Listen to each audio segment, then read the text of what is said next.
Бәріңе сәлем достар, сіздермен мәңгілік футбол арнасы. Біз сіздермен футбол әлемінің соңғы жаңалықтармен бөлісуге дайынбыз. Бізге қолдау көрсеткіңіз келсе, лайк басып, каналға тіркелсеңіздер жеткілікті. Біз видео шығаруды тоқтатпаймыз. Олай болса, көп созбайық, біз бастаймыз. Манчестер Сити Лидс Юнайтед жартылай қорғаушысы Келвин Филлипсті сатып алу бойынша келісімге келді. Қалалықтар ағылшын үшін 45 миллион фунт стерлинг төлеуі керек. Келісім толықтай қалалықтар 45 миллионды төлегенде аяқталады. Sportsmail басылымының хабарлауынша, осыған дейін ойыншымен қалалықтар арасында келіссөздер болмаған. Бірақ Филлипс өз агентін ауыстырғаннан кейін келіссөздер біршама алға жылжыды. Филлипстің Лидспен әлі 2 жылға жарамды келісімшарты бар. Өткен маусымда ойыншының өзі Лидсте қалуға қарсы емес екендігін айтқан. Бірақ осы жылы Филлипстің ойы өзгерген көрінеді. 26 жастағы жартылай қорғаушыға қалалықтардан бөлек Астон Вилла, Ньюкасл Юнайтед және Вест Хэм қызығып отыр. Вест Хэм тіпті ойыншы үшін Манчестер Ситиден де көп 55 миллион фунт стерлинг ұсынған. Бірақ ойыншы бұл клубтан бас тартты. Филлипс Лидстен тек үлкен жеңістерге жеткісі келгендіктен ғана кеткісі келеді. Ол Чемпиондар лигасында ойнап Пеп Гвардиоланың қол астында болғысы келеді. Бірақ оған ешкім негізгі құрамда болатынына уәде беріп отырған жоқ. Сондықтан Филлипске келесі маусым қиын болатыны анық. Ал Манчестер Сити Келвин Филлипсті сатып алғаннан кейін трансферлік шығындарының орнын ойыншыларды сату арқылы толтырғысы келіп отыр. Осы жазда қалалықтар сапынан Габриэл Жезус, Рахим Стерлинг және Александр Зинченко кетуі мүмкін. Стерлинг пен Зинченко жайлы әлі ақпараттар жоқ. Ал Жезусқа келер болсақ, бразилиялықты қатты сатып алғысы келіп отырған клуб бар. Ол әрине Арсенал. Арсеналдың қазір трансферде жолы болмай келе жатқандығын бірнеше рет айтқан болатынбыз. Бірақ зеңбірекшілер Жезус бойынша қалалықтармен бір келісімге келген көрінеді. Mail онлайн басылымының хабарлауынша, алдағы 7-10 күнде зеңбірекшілер Ман Ситиге 50 миллион фунт стерлинг төлеп бразилиялықты сатып алады. Қалалықтар болса бұған қуана келіседі. Себебі олар Лидстен 45 миллионға Келвин Филлипсті сатып алулары керек. Бұл бразилиялықтың солтүстік Лондонға келетініне сенуге деген тағы бір себеп. Микел Артета келесі маусымда Чемпиондар лигасында жақсы өнер көрсеткісі келеді. Кеше 30 миллионға Портудан Фабио Вейерді сатып алды.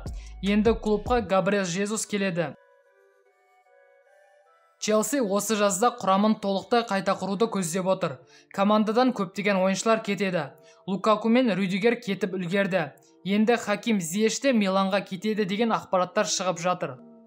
Қалай болса да қазір Челсидің құрамы толықтай әлсіреді. Бірақ Томас Тухелдің осы жазға деген нақты трансферлік мақсаттары бар. Daily Express басылымының хабарлауынша, Челси осы жазда Ювентустен 22 жастағы қорғаушы Матеис Деликті сатып алғысы келіп отыр. Бұдан бөлек Челси тағы 2 қорғаушыны сатып алуды көздеп отыр. Деликтің туриндіктермен әлі 2 жылға жарамды келісімшарты бар. Сонда да Ювентус ойыншымен келісімшартын жаңартуға асығып жатыр. Бірақ олар Деликтің келісімшартын қалай жақсартуды білмейді.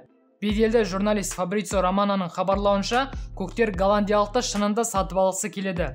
Бірақ Ювентус өз қорғаушысы үшін қомақты қаржы сұрауда. Дәл қазір Трансфермаркет порталы Деликтті 73 миллион еуроға бағалап отыр. Бірақ туриндіктерден осы жазда Джорджино Келлини кеткеннен кейін бас бапкер Массимилиано Аллегри Деликтті сақтап қалғысы келеді.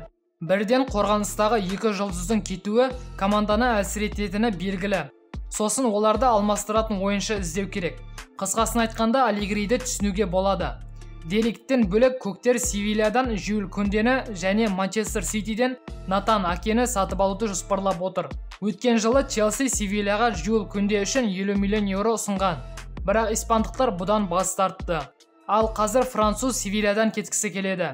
Бұл Челсиге ойыншыны арзан бағаға сатып алуға деген үлкен мүмкіндік. PSG-ның жаңа бас бапкері белгілі болды. Ол Кристоф Гальтье. Ол бұған дейін Ниццаның бас бапкері болған. Француздық маман париждіктермен 2 жылдық келісімшартқа отырды. Бапкердің жаңа клубтағы жалақысы әлі белгісіз. Жаңа бапкер Парижге келе сала команданы күшейтуге кірісіп кетті. Гальтье клубта кім қалуы керек және кім кетуі керек барлығын PSG президентіне хабарлады. Бапкердің басты трансферлік мақсаттарының бірі Ницца жартылай қорғаушысы Хефрен Тюрам. Бұған дейін шейхтар Тюрамды Реалға кеткен Чауменидің орнына сатып алуды қарастырған. Сондықтан бұл ұсынысты қуана қабыл алды. Бірақ Гальтьенің Париждегі алғашқы трансфері Милан Шкриньяр болуы мүмкін. Журналист Никола Скираның хабарлауынша Славяк ПСЖ-мен келісімге келіп үлгерді. Шкринян ПСЖ-мен 5 жылдық келісімшартқа отырды. Словактың Париждегі жалақысы жылына 7 миллион еуро болады. Интермен келіссөздер сәтті аяқталуға жақын. Сондықтан жақын күндері ПСЖ ойыншыны ресми таныстыруы мүмкін. Мане Ливерпульдің жұлдыздарының бірі болса да, оның тағы бір маусымға келісімшарты бар болса да, Ливерпуль сенегалдықты қинамай жіберді. Ал енді Мухаммед Салахта дәл осындай жағдайда болып тұр. Салахтың әлі 1 жылдық келісімшарты бар. Оны қазір сатуға болады. Бірақ бұған дейін Ливерпуль мысырлықты ешқайда жібергісі келмеген. Салахтың өзі клубта қалуға дайын, бірақ оның жалақысын аптасына 400 мың фунт стерлингке көтеру керек. Daily Mail басылымының хабарлауынша Ливерпуль Салахты сатуға шешім қабылдады.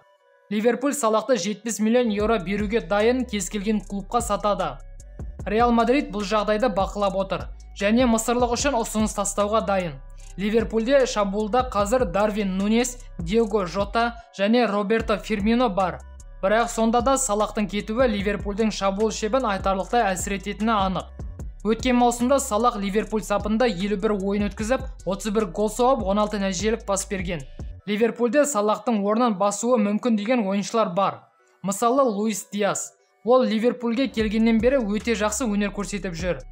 Бұдан бөлек жас таланттар Харви Элейто және Ливерпульге бүгін ертең келуі керек Фабио Кальвиуд Салах кеткеннен кейін өздерінің клубқа не үшін керектігін көрсете алады. Бірақ бұған уақыт керек. Бұлар командаға үйреніскенше, клуб жаңа ойыншылармен басқа комбинация ойлап тапқанша, Мане мен Салахтың кетуі команданы айтарлықтай әсер етеді. Достар, бүгінгі жаңалықтар осымен тәмам. Видео ұнаса лайк басып, жаңалықтар жайлы өз ойларыңызды комментте жазуды ұмытпайық. Және арнаға тіркеліп жатқандарыңыз үшін көп рахмет. Ал біз қоштаспаймыз, келесі видеода кездескенше аман сау болыңыз.